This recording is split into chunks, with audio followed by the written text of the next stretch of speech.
Hello, everyone. Thank you so much for joining. Okay, I think we'll start and then more people can join as we continue. My name is Allie, and I'm an environmental activist and also founder of Film Fusion Youth, which is kind of just a network for young artists and filmmakers to collaborate and connect.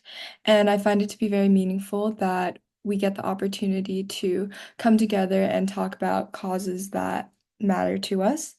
In this case, this webinar is in collaboration with Bousey Ocean Awareness Competition.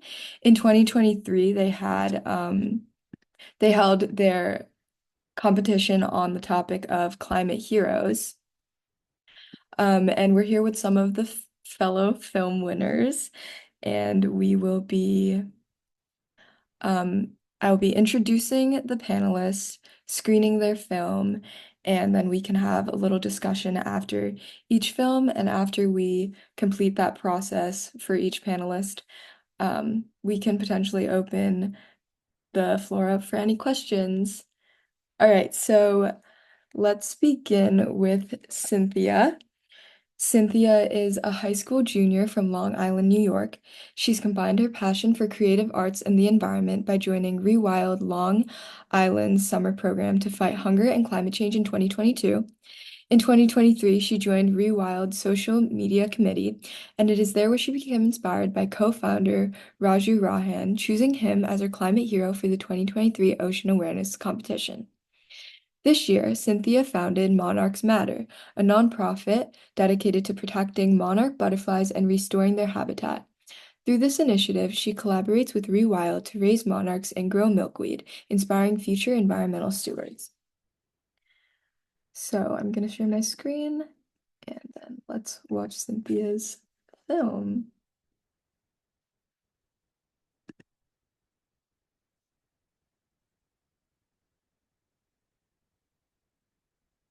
Face shaded under a wide brim hat, feet and legs armed with tick protection gear, skin tan from hours of tending the Dodge homestead garden. This is Raju Rajan. Growing up in India and working in technology most of his life, he always had a passion for the environment, community, and politics. So when he moved to Port Washington, New York, and heard that the town was cutting down 100-year-old native oak trees, he decided to take initiative. Teaming up with several passionate activists, Raju spoke to local officials, who resolved the issue by planting lollipop trees, which are non-native and unsustainable as a solution. Consequently, in 2018, Raju co-founded Rewild Long Island, a nonprofit organization aiming to increase biodiversity by growing native plants, which create sustainable environments that support all kinds of wildlife. Said, you know what? We all need to get people to do things in their own backyards and front yards first, which we could be putting native plants into, welcoming bees and birds and butterflies, because this is the only way that we are going to get consciousness about sustainable landscaping and environment. Rewild not only uses sustainable landscaping to tackle the loss of biodiversity, but also the climate crisis. The best place to put the carbon is back into the ground. And guess what native plants do? They take that carbon dioxide, put them into the ground, and grow the ecosystem that is beneath our feet. We can put more trees in, trees sequester carbon. Composting helps us. That also creates a healthier ecosystem that simultaneously contributes to biodiversity. To carry out Rewild's goals of building climate resilience and biodiversity, Raju focuses on two approaches. One is getting the community together to work hands-on at local gardens and their own yards to create sustainable spaces. I believe this is best done by people putting on gloves and putting their hands in the ground, grow more native plants, grow organic food locally, compost, build soil, right? Remove invasives, don't have pesticides, which kill a lot of bugs unnecessarily. The second approach is changing what we perceive as beautiful. We'll open up these glossy magazines that sell houses, and all you see is these lawns. But one of the goals of the organization is to make sure that people realize that's not the aesthetic we want.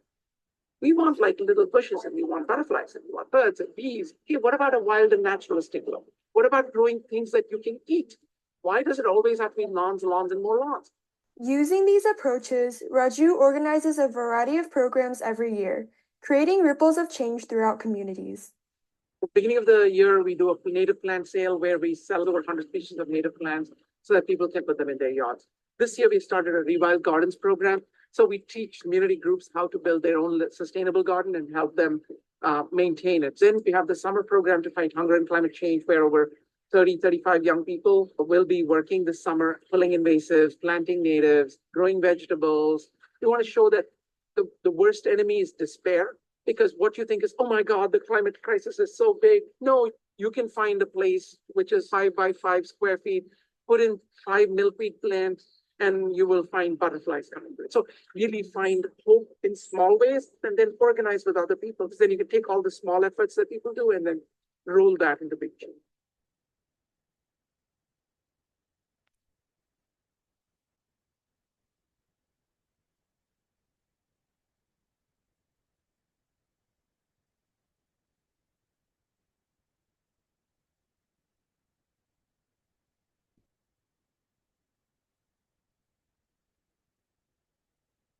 All right. Um, Cynthia, do you want to talk a little bit about your artistic process for the film? Yeah, for the clips of Raju talking, that is recorded at the Rewild Garden at Dodge, which is the heart of Rewild Long Island, where a lot of volunteers come during the uh weekly Saturday. Yeah, I think it's on Saturday. Weekly Saturday gardening sessions where anyone from the community could come and volunteer to grow native plants and fruits and vegetables. So I thought that would be the perfect location to interview him. And then after that, I picked out the quotes from the interview, which was really difficult because he covered a lot of good information, and that was probably the part that I spent the most time on. Um, and then I brought all his interview clips together and um like structured the video so then there would be a flow to it, and then added a few commentary in between the clips and introduction to introduce him and the things he does daily, like volunteering at the Rewild Dodge Garden, which was shown at the beginning of the video. And yeah, after I just added little details like his name tag coming out and the captions, and also the conclusion with all the accomplishments Rewild has had over the years. Awesome. What do you think are some lessons or realizations you might have come across, um, whether that was throughout creating the film and interviewing your climate hero, or just throughout your climate fight? Yeah, for I feel like the thing that I learned, um, like the key part of the interview that really stuck with me was how he said that we need to change people's mindsets to change what we perceive as beautiful, because a lot of people prefer having lawns in their homes, but um, if we convert those lawns to native plants, that could bring really large impact. And um, it's and native plants are also really beautiful. They're really colorful. They bring um, a lot of pollinators and native species, and also sequester carbon, atmospheric carbon into the ground. So that could be beautiful in its own way. And that also applies to the climate fight, as um, that's also key to um, like changing people's mindsets first before we could change their habits and actions. What do you think is the main message that you want to convey? Yeah, so the main message like the title of my video, Rewild Your Yard, Revive the World. Um, so basically small actions like growing native plants, composting, eliminating pesticide use that was mentioned in the video, could lead to large positive impact. So collectively we could work together. And I also came across this quote recently, which was like, we don't need a handful of people doing zero waste perfectly. We need millions of people doing it imperfectly. So I feel like that captures what I was trying to say as well. How has your climate hero impacted your journey, vision, or motivations as both an artist and an activist? Yes, so I participated in the Rewild Summer Program in the summer of 2022, and that and also the interview made me realize how important hands-on work is. The Rewild Summer Program gets students putting their hands into the ground, pulling out invasives, um, mulching, and caring for vegetables. So, yeah, he really emphasizes how, in order to change people's mindsets and make them realize how important the climate and biodiversity crisis is, you need to um, like let them do hands-on work and really see the fruits of their labor. So I applied that to the nonprofit that I founded this year, Monarchs Matter, where I am collaborating with Rewell to teach students how to raise and tag butterflies and participate in community science projects for monarch conservation. So I took a lot of inspiration from him to create this program. That's awesome. How do you think that art provides new narratives in the conversation, in the climate discourse? Yes, so I feel like in order to understand the climate crisis, like sure you could present facts and statistics on how much atmospheric carbon is increasing each year, but in order to change people, we need to tell stories, create art, show films in order to hit their feelings and emotions because climate change is um, it's pretty abstract, and I feel like that, like the creative arts represents that um, in a good way to help people visualize and truly understand the impact climate change has on people and nature. All right, thank you. Does anyone have any comments or questions for Cynthia?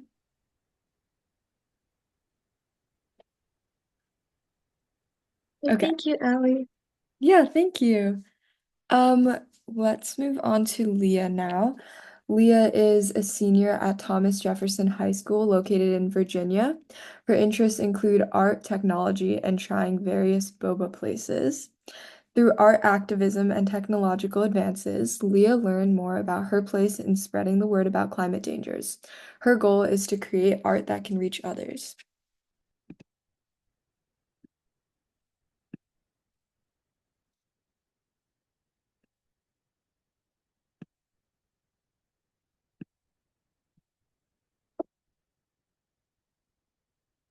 Our planet, a gem filled with vast oceans and beautiful wildlife, is crying out.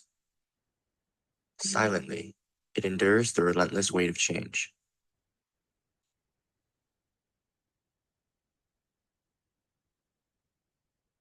Climate change. Increases in average water temperature endanger countless marine ecosystems around the globe. Yet, the battle for Earth is still worth fighting for. Today, there are millions of climate activists protesting and working towards change around the world, and they show no signs of stopping. Through all this change, we are inspired by one woman whose projects weave together diverse cultures and customs, whose performances speak louder than words, and who's not going anywhere anytime soon. This is her story. I'm Monica John Bose. I'm an artist and climate activist, and I'm based in Washington, D.C. And I use art to try to teach people and inspire people to change our world so that we can cool it down and address climate change. Monica started her climate change work through environmental law in the early 2000s, but after a couple years in the scene, she felt something was missing. I did feel like people were not really getting the message about climate change. People didn't really understand it. People didn't feel the urgency of it. Art makes you feel emotions, and I thought I should try to use my art to reach people in a different way. And about 11 years ago in 2012, I started a project called Storytelling with Saris. Wait. Saris? What are those? Well, a sari is a type of women's garment that originated from South Asian countries like India and Bangladesh. It's generally associated with a traditional ethnic style that features several types of materials, embroidery, and prints, among others. All right, back to Monica. Which is a collaborative art and advocacy project with women farmers from my ancestral village in Bangladesh. So I have these workshops. People work on a sari with me. They paint on the saris, they illustrate their pledges, and I created a video installation with the stories of the women speaking about how they're impacted by climate change, projected onto saris in a big installation that happened actually in just outside of DC in Brentwood, Maryland. A performance I did in Bangladesh recently was called Jal Konna, which means water woman. So we carried water through the streets of Dhaka for like an hour and a half. We walked from the university to the National Museum. And I was wearing this massive blue sari, and all these other people behind me, men and women, were holding the sari. And I was trying to speak about, what happens when it floods in an urban environment. With decades of climate activism experience and numerous projects under her belt, Monica has a few words of advice for the activists of tomorrow. Young people are pivotal for that. Young people literally have been in the streets in Washington and around the world. But every single community, whether you're in Virginia or in Miami or in DC, every single community has its own stories of struggle and of resilience. And I think it's really important to focus on those and then, do what you like to do and then amplify those stories with that in mind.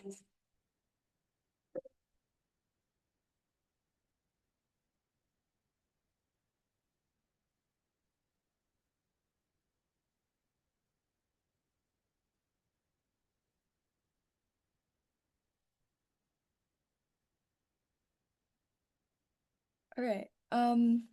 Leah, would you like to talk to us about your artistic process from brainstorming to production? How did you come up with your ideas? How did you find your climate hero? Yep, for sure. So, I can't really start this story until I go back from the beginning, how I was got really into artistic storytelling. So back when I was 12, I was really into anime with my friends, and we wanted to create a comic about this game we really liked. And that's what inspired me to become an artist and create stories with art instead of words. Yeah. So because of this, I decided I wanted to work for local art professors in my area. And I code emailed several professors, and Bose actually responded. I think she was one of the only people who responded. And that at that time, she was a professor at American University, and she was willing to work for me. She invited me to one of her events at that time. It was called Pink Power Carbon Free. And I was invited to photograph and document what was happening there. So I'm actually a little sick, so you might hear coughs or sneezes, but I should be able to speak the way through. So when I got there, it was just really awe-inspiring. Imagine you see this dome, circle, and then all around you, you see these saris. And it was 10 times my height. And I just looked up, and these beautiful saris, as explained in the video, they're long rectangular clothing. It just poured down, and all these saris had stamps on it. And I'll get to this later. So after going to her event, I was really inspired and asked if I could keep working with her, and she agreed. So with that, I worked on a few projects with her, and I helped her out with a fundraising project for her storytelling with Saris project. So when it came time, when I heard about Bao Si, I realized that this person I've been working with, Monica, she was actually perfect for like the theme Climate Heroes in Action. And I asked if I could interview her, and she agreed. So I was actually really involved with finding the person and interviewing the person, but the two other people listed in the credits, though they were the ones who helped with editing and producing the video. So that's what you see there. Yeah, that's basically my part in the process. Thanks. Um, what are some of the main lessons or realizations you've learned, or you've gained about the climate fight throughout your filmmaking process? Okay, so the first realization I think was when I went to her, like, first when I was there at the university, Pink Power Carbon Free. I realized that it I realized that like outside of the US, because I've mostly stayed in US my whole life, um, climate change actually impacts those areas way more than here. And that's when I learned about like how it was affecting Bangladesh with the typhoons. She said that these typhoons can kill livestock and cows. And this, although one cow may not seem like a lot to us in the US, she said that one cow could be like their livelihood, that how they make money, how they produce food for their family. So I just realized that the climate fight was like how impactful the climate fight was. And then the other realization was about the power of like common people like us. Um, so she talked about the Paris Agreement, which was when they decided like they wanted to set this number to rise how much they want to rise like the temperatures and work towards. Initially, it was 2 degrees, but because of the protests of the people, they decided to lower it down to like 1.5 degrees. So although it's only like 0.5 degrees Celsius, it's actually changed a lot in the world and it makes like a huge difference. So yeah, that just made me realize even like the people like us, we can make an impact in the climate fight. Right, and that sounds like it ties into kind of like one of the messages that you want to convey. Um, do you have anything to add on to like messages you want to convey, whether that be through your activism or films? Yeah, yeah. So as Monica does in through this film, you can see how she's like presenting her story. I wanted to convey that anyone in the community can share like their own personal experience with climate change or just own personal experience and make an impact. And if you see like at the end when she's calling out to like the young people in the world, she says that the youth can act and they can make a impact. Yeah.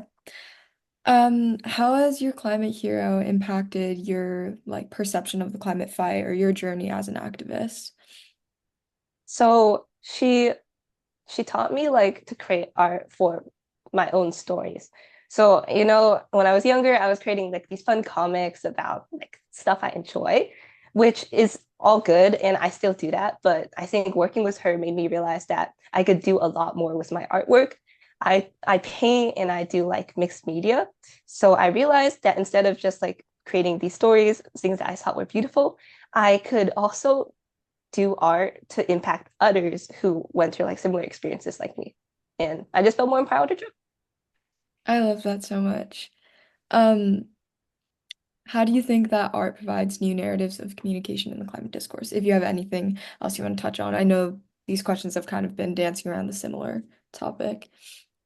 Yeah, yeah, of course. So as Cynthia said, I think art speaks to people in ways science does not. If you remember Bose, she originally went to Columbia for climate law, but as you can see in the video, she realized that in order to truly impact people, she needed art because art is like this universal language that can communicate beyond science and words. Awesome. Thank you so much. Any last things you want to say or any questions for Leah?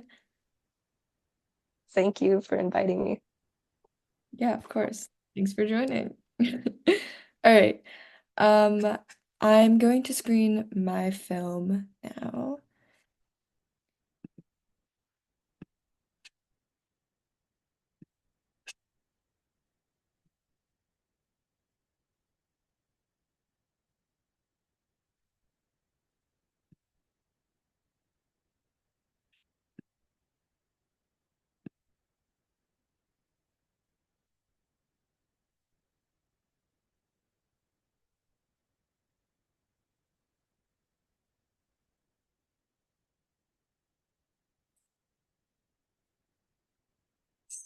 Meet Paula Rogovin, a public elementary school teacher in New York City for 44 years. Now retired, she is a nearly full-time peace, justice, and environmental advocate and author. After spending my afternoon with Paula, I came out feeling truly inspired. In 2013, Paula's kindergarten class was researching for a project about foods and stumbled upon the use of pesticides. And eventually they found out the pesticides are also used in New York City parks. We were in New York City. So they were very, very upset about this. And I don't think that a teacher or a parent should leave children upset. Paula believes in everyone. In this instance, no matter how young someone is, Paula believes they too can make a difference. They are intelligent, they're passionate, and they're people of justice. Even at home, they're going to fight for what they want, you know. So I felt that what we must do was get involved, find ways, small ways, bigger ways, that we could try to end the use of pesticides. And that's a gigantic ask. Paula and her students used interactive methods such as writing plays, chants, songs, and letters, creating art, and marching at protests. They even went to City Hall and chanted to the city council members. The council member, Ben Kalos, said to the children, like, what do you want me to do? And they started chanting words from their play. Ban toxic pesticides, use only nature's pesticides, pass a law. A bill to ban the use of pesticides was introduced in 2015. There was a lot that went on in between, but in 2021, on Earth Day, we held a rally on 96th Street in a park, and some of my old students were there and the environmental activists were there. And that afternoon, the bill was passed unanimously by the city council. And it was so, so exciting. What we're doing now is making sure that it gets implemented fully. To this day, Paula is still always doing whatever she can to take any sort of action. She's always attending rallies and demonstrations. Here we are, and there'll be more people, and the rain's not going to stop us. Spreading her messages not only through her words. This is about using renewable energy to solve some of the problems and make this a greener. I'm reading your sign, Liz. Let's read it with her. But spreading her messages through songs as well. We say no. We say no. We say no. We say no. I remember when I first met Paula. It was in the car as she was driving me to a rally. She barely knew me, but was fervent to bring me along. She was eager to get just one more person involved. Paula moves, changes, and inspires other people. I mean, think back to the fight to ban pesticides. That movement lasted and became a part of so many students' childhood and adolescence, and it was all from the impact of their kindergarten teacher, Paula, who believed in them and showed them how to fight for justice. Paula is just like us. She is someone's mom, someone's friend, someone's neighbor.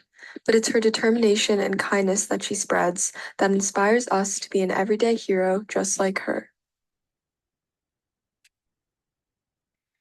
Paula is actually on the Zoom right now watching. Paula has deeply inspired my climate journey.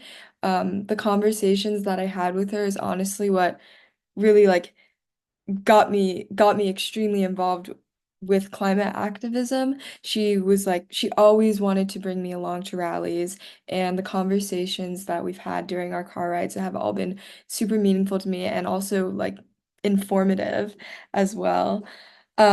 She helped immerse me into the environmental justice community in New Jersey, the Ironbound, and I wanted to highlight her actions because I thought not only does she exude such hope and her hope exudes onto other people.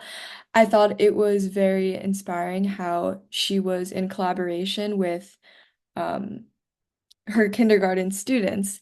And I want to spread a message besides climate hope that unexpected collaborations or collaborations that go like transcend conventional norms ultimately can lead to the greatest innovation or the greatest impact. Um, she has made me believe that if we garner support across diverse people, regardless of difference in age, difference in background, difference in lifestyle, we can truly transcend the conventional boundaries of the climate fight and push for impactful change. Um, so yeah, thank you, Paula. You're Uh, so welcome. And it's been fabulous working with you. I'm a little tired because we came from pre-trial today for an arrest to stop it's a polluting company. So yeah, our action takes all sorts of forms. But Allie, you're just great. It's been wonderful working with you. Thank you, Paula. Okay, we're gonna go on to Natalie now. Natalie has lived in Chicago and Atlanta and just entered into her freshman year at Bates College in Lewiston, Maine, as an environmental studies major. She's most interested in the topics of climate justice, environmental economics, and the growth of sustainable cities. In her free time, she loves to volunteer, explore new arts and crafts, thrift, and read.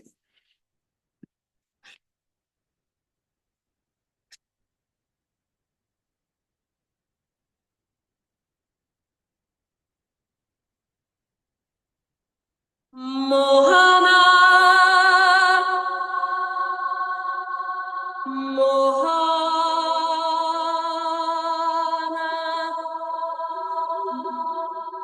Mohana.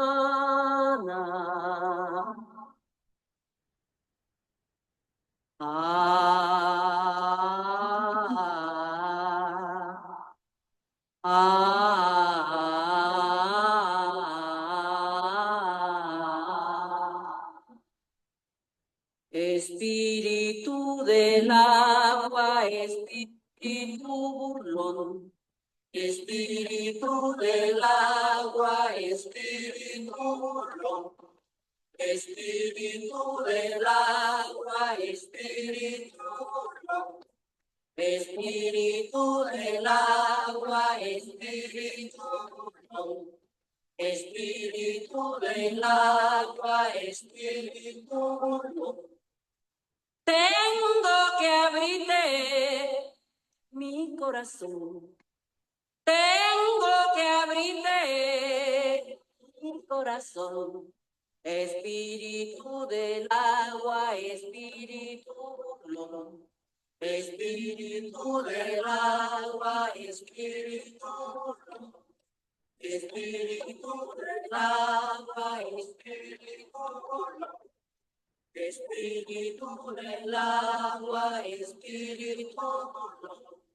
Espíritu del agua, espíritu burlón. Envuélvela con la atarraya, púyale los ojos, donde ella vaya, pa' que nunca más se olvide de mí, pa' que yo no tenga más que sufrir, porque yo soy un negro. Mohana.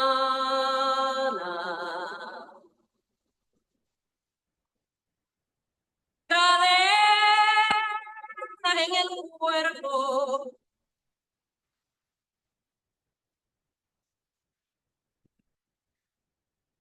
Um, I love your style of videography. Your film, I really like um like your style.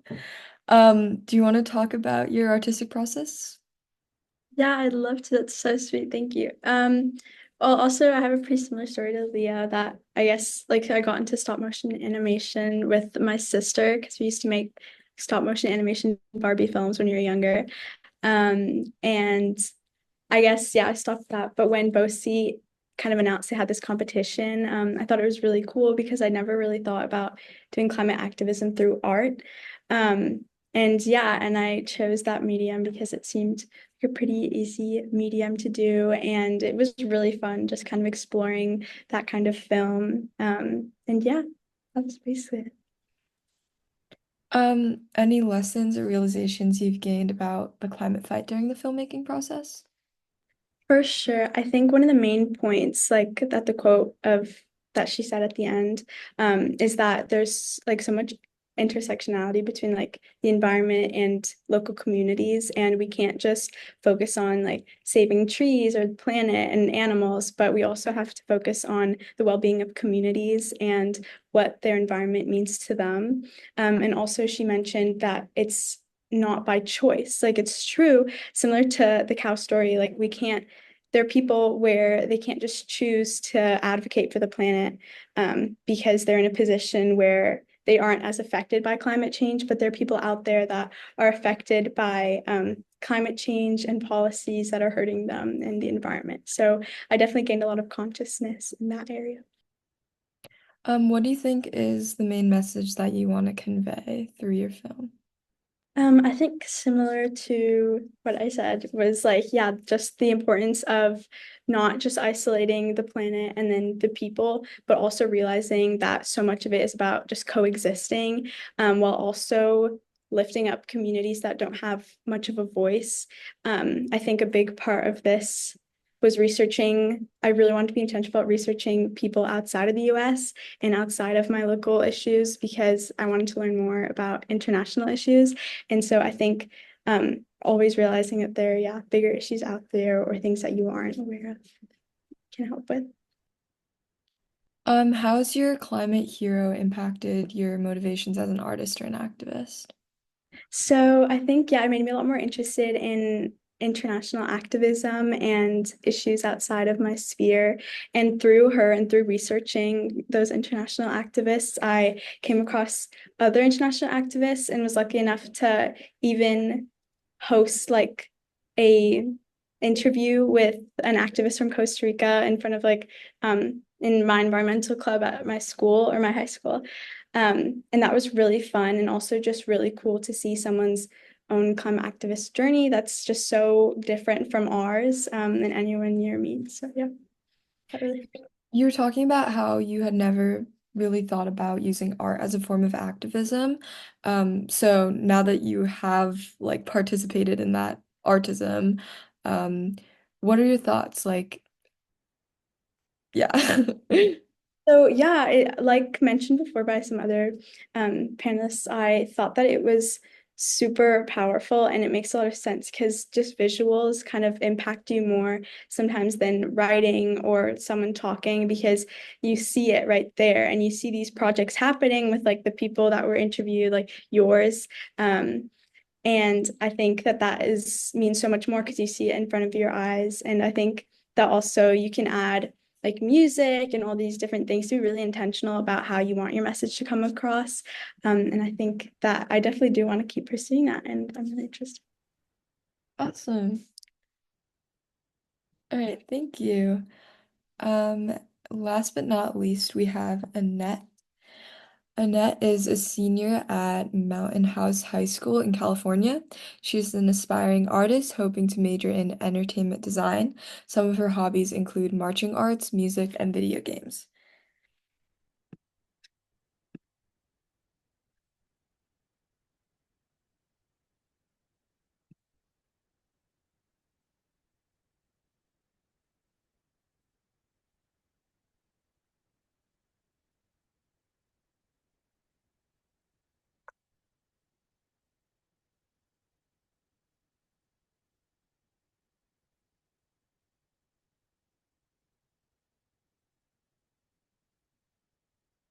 I was dedicated towards changing the image of what it meant to be an environmentalist in the 21st century.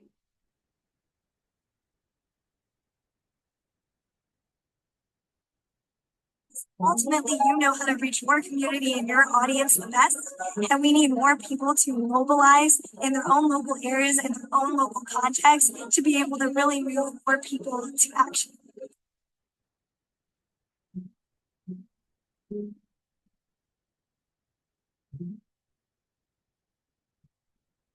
Diversity is young, it is disabled, it is indigenous, it is elderly, it is Black, it is brown, it is queer. Diversity is what makes up the fabric of our planet, and it's time we orate the stories of those who deserve a seat at the table, who otherwise have been ignored. We need to be telling their stories as quickly as possible about the climate crisis and how it's impacting people's real lives every day.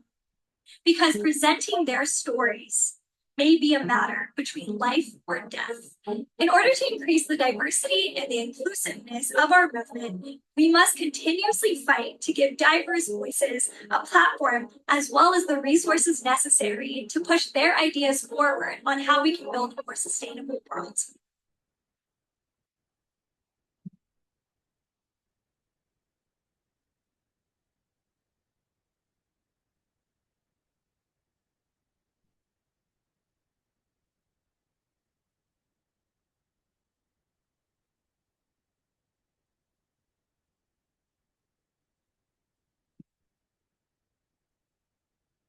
All right. Talk to us about your artistic process. So I think a lot of the other panelists I noticed there was like a lot of videos and film. Um, I I got into animation because I don't usually do film, but I draw a lot, and it's something I'm hoping to pursue in the future. So um, yeah, I guess uh, it's it's interesting to combine something I enjoy uh, with something that I can create an impact with. Mhm. Um, how did you come up with your idea or find your climate hero? So I was looking when I found out about the Rosie contest, I was looking for some lesser known climate activists, and I came across Christy Jutman. And I think what stood out to me about her was that she worked on trying to make climate activism accessible for minorities or people who aren't as wealthy or don't have uh, the things they need to uh, be active. And I think it's really nice that she tries to be inclusive with everyone, and she creates solutions and gives tutorials basically on how to be more active in the climate change uh, activism. Yeah. What are some lessons that you've learned about the climate fight throughout the filmmaking process?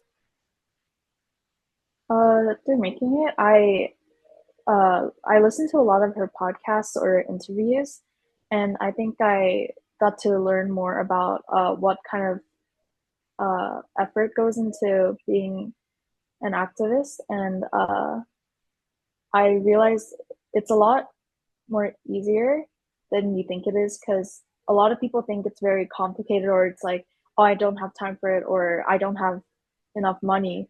But I think it's through Christy Jutman's work, I realized it's the little things that count, and if everyone does it, it's going to make a difference. Mm-hmm. Do you think that ties in with the main message that you want to convey? Yeah, I think I wanted to show how Kirsty Jutman's main goal was to inspire others into believing that they can also do it. So I wanted to show how her work impacts everyone who consumes her media, and yeah. Mm-hmm. How do you think art provides new narratives of communication in the climate discourse? Do you think while creating your film or listening to her podcasts, you kind of had some thoughts about that? Uh, I think like the other panelists mentioned, I think art is like kind of like a universal language. It's a lot easier to understand than like complicated writing or numbers.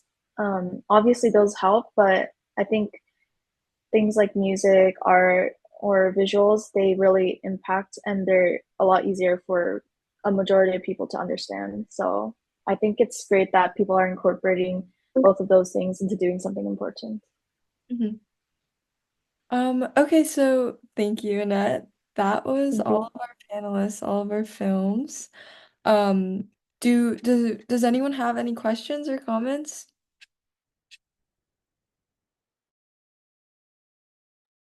This isn't really a question, but it was really nice to learn everyone's individual like inspiration, and it was really cool to see people's like local projects that I hadn't heard about, and that was really, really inspiring. So thank you, everyone.